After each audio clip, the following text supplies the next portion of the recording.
Good morning, Bridget. It's actually Monday. Sorry. Today, since the Cumber cat wouldn't join us, we are joined by my lovely 15-year-old cat. He's just attractive.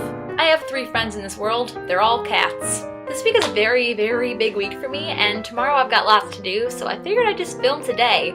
And it would have been really confusing for me to pretend that it's Tuesday while explaining to you the events of my week, so just roll with it. Today we had auditions for my very last High School Musical, 9 to 5.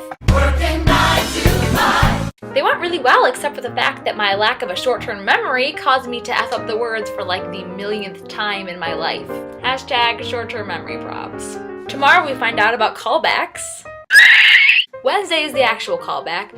Thursday the cast list is posted, and it's also our very first chorus concert and the day I film my pre-screenings for college auditions.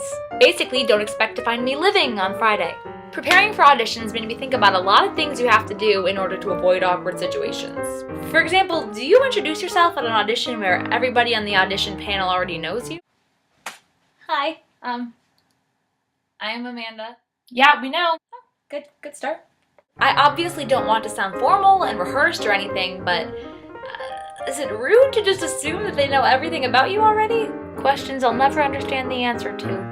Another big struggle is picking the right song. At school we have the luxury of having songs picked for us, but otherwise the struggle is real. You have to do 2 contrasting songs, both tempo-wise and in vocal range. So if you do a belty ballad, then you have to do a soprano-y up-tempo. But then you run into situations with colleges where you have to do one song from before 1965, but you've already chosen an up-tempo contemporary piece, so now you have to search through your book for a ballad pre-1965, but then you can't find one because all of them are up-tempo or your contemporary piece is soprano-y, so you can't use your ballad pre-1965 because that piece is soprano-y and you have to show the lower side of your range. It's exhausting.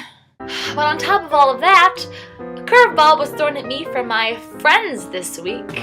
If you don't know who my friends are, you can find out by watching my previous video, I Am a Stalker, and that link is in the info box thing down there. Jerry, whom we all know and love, sent me a text the other day. Alone. Outside of the group. The text read, "Who is this?" with a period at the end. You know shit is real when someone uses punctuation intended for the end of a declarative sentence instead of the punctuation intended for interrogative sentences. I couldn't answer because what if he freaked out and told the group and I didn't get to have my climactic goodbye?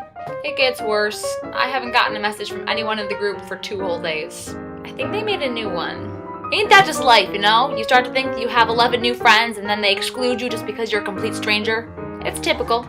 So I decided I'll just send the group some witty message explaining how I've been listening in for 3 weeks and how they're great and how I hope they have a lovely year at Northwestern as soon as I'm over the abandonment.